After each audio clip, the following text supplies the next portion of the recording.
Hello, everybody.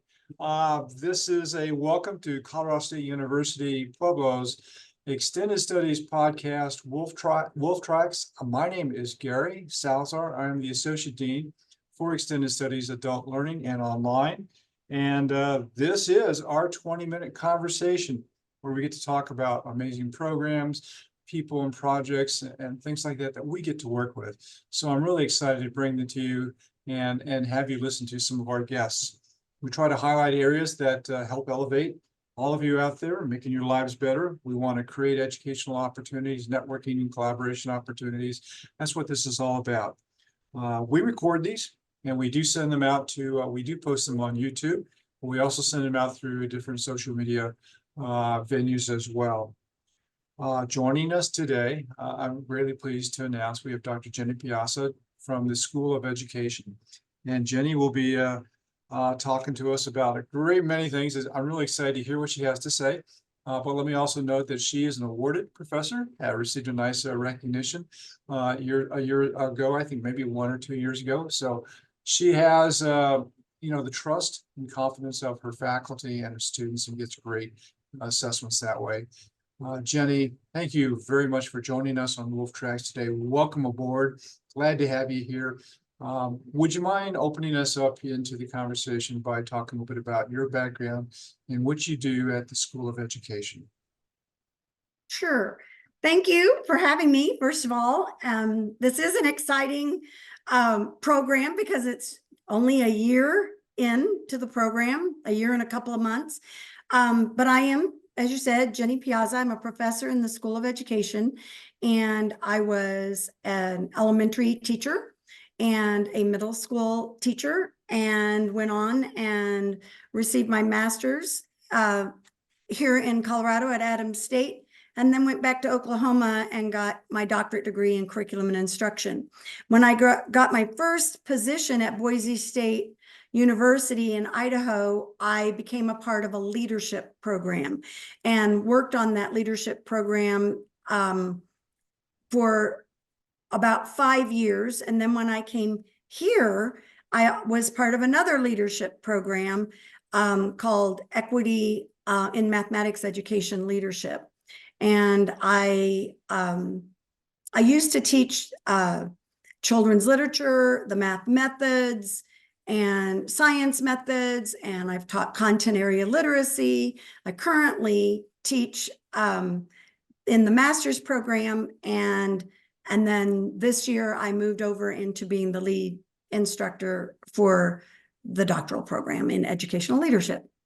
Awesome. What a great tour you've had. That's a great pathway. Maybe you can elaborate a little bit further on the School of Education itself and the role you play with all those other fantastic professors and students that we have there. Okay, so the mission of our teacher ed program is to prepare teachers and leaders of distinction. We want our students to go out into the schools in their initial undergrad program and be able to do innovative practice and hopefully change those schools with some of those innovative practices. We then move into we have a master's program, and basically our master's program goal is to produce teacher leaders, and then the doctoral program flows very much from that. I should back up and say we have the principal licensure as well, and then our doctoral program flows from both the master's in and the principal licensure, in that it takes that educational leadership piece a little bit further. Okay. And mostly we want our students to think differently about how children learn. Use the science of how children learn. When we say, a lot of people say we want to focus on data-driven instruction. And yes, that's important, but more importantly, we want to focus on research-based pedagogy. And research-based is different than data-based, although many times people think those two mean the same thing. But what we want to do is investigate, how does this brain work are we teaching children the way the brain works? And how should we lead so that we can change schools so that they do teach children the way they learn? All right, cool. So let me say, we're talking about, better teaching practices, innovation for those students and how they learn, and also for how teachers teach, bringing in innovation that way as well, using research-based pedagogy. Is that correct? Correct. Awesome. Well, I like that. That's super good. We'll get more into that in a little bit. But let's go to maybe the economics of this thing. Are we seeing a need for more teachers in this field? People who have that doctorate, is there a need for them to be out there, or what's going on there? So, as we know, in education in general, people are leaving, and they're leaving in such high numbers we can't replace them fast enough. And like all programs across the United States, when you have a very, very low unemployment rate like we currently have, people are working and they're not necessarily coming to school. So, and education during COVID did not get the best publicity, and we had a lot of people leave, and then a lot of people choose not to become an educator. So yes, there's a great need for teachers. There's a great need for teacher leaders, because we have a lot of new positions in schools where we're asking for specialized leaders. But even more so, we need innovative leaders that guide education policy and practice in the classroom. I mean, we need leaders who understand how a school should change, how they should go about changing policy so that a school can change. So we want to ground these leaders in critical pedagogy and in leadership theory, in instructional practice, and get them to a point where they can make those changes in their districts without, oftentimes change initiatives happen for 2 years and then they're done. Mhm. And we want this to be done at a higher level. Maybe these students become policy writers at, the State Department. Right. It's kind of timely that you're talking about this right here at this point. Yeah, we have a brand new president who's looking with all of us at the strategic plan. What do we want to be going forward? And one of the things, the areas that he asks us to look at is, what are the influences on our future, on our education and what we do? And certainly, as you just described, having people who are in positions to influence policy, being there to address and say, yes, this is right, and bring a common sense approach to things and say, we can do this way, but maybe not that way. That's so important if we're going to become, a burgeoning industry, and it should be. Education is a foundation for, all of our leaders, not just in education and teacher leaders, but in every other field. Those are the ones who are teaching and helping and guiding and getting that policy in place so that we develop the very best people for the rest of us around the nation. So very well said. Thank you for that. Yeah, and right now, what we're hearing from people out in a variety of fields is that when they do their searches for a leadership position, that the pool has a very limited number of people who are qualified for that position. Yeah. And they wind up doing 2 and 3 searches, and then on that 3rd search, they just finally have to take someone who may or may not know. Like you said, our president has given us this sheet. That's exactly what we teach them. That very same sheet. What are those influences? That's in one of the courses, they actually will complete that. And they have to know how to take in the stakeholders and get information from those stakeholders so that they can make the right kinds and types of policies. Oh, exactly right. It sounds like a fantastic program, and there's a real need for that. So two of the key components there. Let's talk a little bit about who looks for this kind of program for you. Are we talking about folks who are already in the teaching industry? Are we talking about anybody else who wants to change their industry? Who comes into your program? So a lot of different people. And I've thought about this. We have some in the program, we have some really unusual pathways to us. We have a student who is in mortuary science. Oh, I know. But yet she is at an institution where she has found herself to be a leader of this program without understanding how to lead that program. And so she's come. But mainly we have a lot of people that are in education that are unhappy with the status quo, and they want to make changes. They believe this degree will help them build their leadership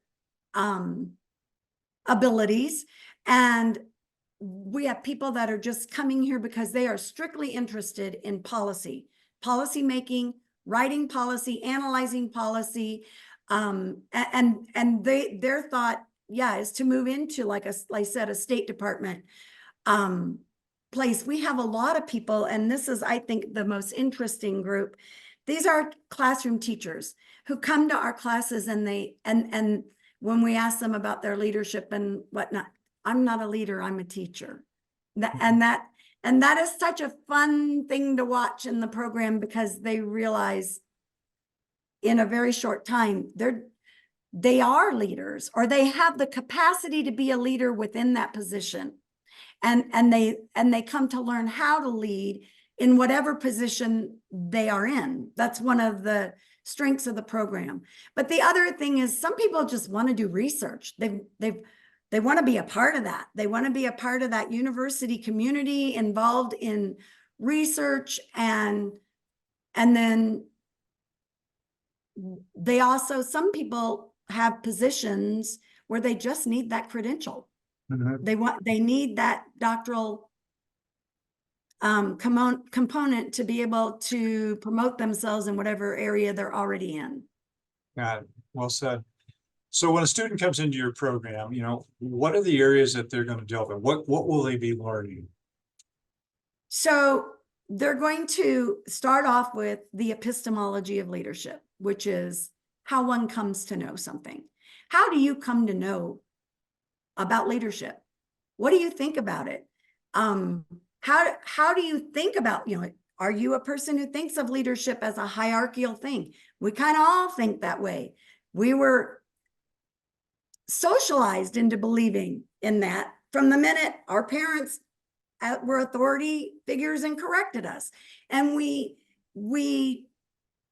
come to the program believing that that's how you lead. And then, so we take where you are, we look at that epistemology, and then we break it down, tear it up, cause all kinds of disequilibrium, make you unhappy with yourself, and then build it back and build it back in the new ways that you construct, given all the activities and things, the content, the readings, the theories, all of that you're going to do. You're also going to you're going to work on, like I said, policy, law, ethics. You will write a program evaluation.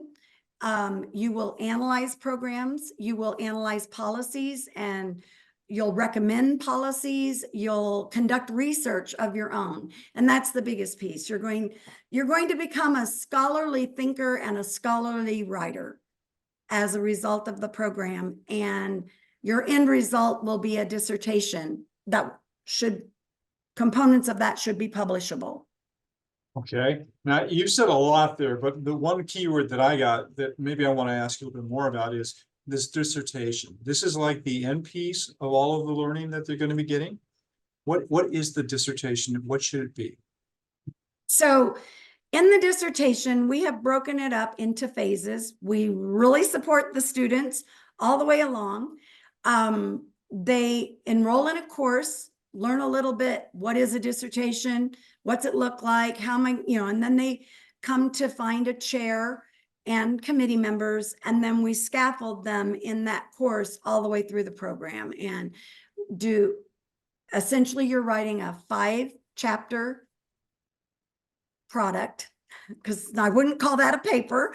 You're writing a 5-chapter product, and we scaffold you each chapter all along the way. You meet with your committee, you meet with your chair, and you're going to investigate a question or questions that you have developed for study that kind of reflect a gap in the knowledge of, what, when you're in the courses, you're going to be doing a lot of reading of the research. When you find a gap in an area that you like, we help you shape that into a study. Which is one of the products a student in your program needs in order to become a graduate, right? Yes. And as Okay. we know in doctoral programs, that's the product that often doesn't get completed. Many times people will finish those courses, but that dissertation doesn't get done. So we've really tried to support that with an entire course that is dedicated to that the minute you enroll in that course, you stay in it for the whole entire time you're in the program, and all of the supports for how to write, how to go about, examples of things, checklists, you name it. We're constantly adding things in there. Mhm. And then, like I said, we'll do it piecemeal. We're going to do this section first, and then this section, and then this section. So Yeah, it's quite a product. It's quite an exploration. You definitely do delve into things much more deeply, finding, like you said, finding areas that you have an interest, and to help fill that hole or a gap of knowledge that maybe is not there, to help all of us become better. And I remember being in a meeting with you earlier on where we talked about all the support provided by the different chairs and mentors and people who help somebody coming through this program. So, I mean, you may be doing a lot of work, and definitely a lot of work, but you're not alone in that work. And I love that idea. Clearly well thought out. So thank you for doing that. Thank you for, as you call it, scaffolding all of that in. yes, It's a wonderful idea. yeah. Well, it is. We are all so excited about the projects that people are doing that we wouldn't know what to do if they weren't contacting us. I'm like, I want to know the results of this, and I want to know it now. But it is an online program, and we will still meet with them once a week or however often they want to meet, just them. And, the chair will meet one-on-one and move them through that dissertation process. Right. So even though you may not have face-to-face classes, our entire School of Education, as well as other programs, I believe we've got some committee members that are in social work, some people that are in physical education. They're all part of our program right now, and we're reaching out for more people, and everybody's so excited to help people do their dissertation. You're not going to believe this, but we're almost through this thing, and we have not Okay. enough of our questions. I That can we're talk thinking about. forever. No, it's good stuff. Let me jump through a couple things real quickly here. The program that you described, I think is wonderful. It's so interesting, and it is for people who want to get in this area and really look into possibilities of research, becoming that recognized, understood leader, creating change in a very, very positive and innovative way. That's fantastic. In your position, have you had, Jenny, anybody who you could recount the story of hey, what had happened? What were the changes that took place that you saw? How did that benefit the program or the individual? You got any short stories like that?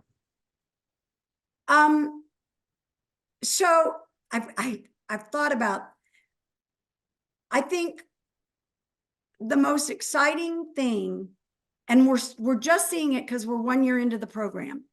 The most exciting thing is those students who come into the program and no, leaders are like this. No, a leader looks like this. And no, I told you. And I mean, I can't tell you how many of those conversations I have had with people. No, I don't. That's not what a leader does. And it's so exciting to see that student. And I have one in particular I'm thinking about that fought me and fought me and fought me all the way through. And yet now they're writing a paper that is just the most innovative type of leadership I could think of. And they're referring to how, how leadership came over as, as part of the colonization of the Americas. We had a king, we had, and we're still living in that same type, even though we constructed this different government. Anyway, it's exciting to see the student recognizing that no, they had done this as in their master's program. There's 5 types of leaders and you draw from those 5 types every time, blah, blah, blah. And it was, yeah. And just seeing that change is just, yeah, that's an exciting part, watching them do that. Yeah, I so enjoy that, and I agree with you completely.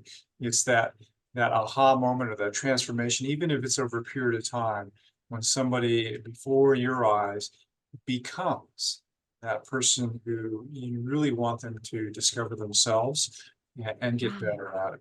Hey, we've approached the end, but before we go, what I'd like to do, Jenny, is if anybody wanted to know more about the program, if they wanted to reach out to you or contact you, learn something further, what would be the best way for them to do that? To reach out to me individually, Yes. anyone can, you could call me, you can email me. My email is jenny.piazza@csupueblo.edu. They could call my office. It's 719-549-2259. And they can also go online and look at the, in the academic programs, they can look them up and link to the educational leadership program. Awesome. Awesome. Thank you so much. We're going to have to close this right now. We've reached the end of our podcast that went by so quickly. Just so exciting to hear the enthusiasm in what you are talking about. You deeply care for the program and what you're doing. Thank you for that. Thank you for the work that you're doing there.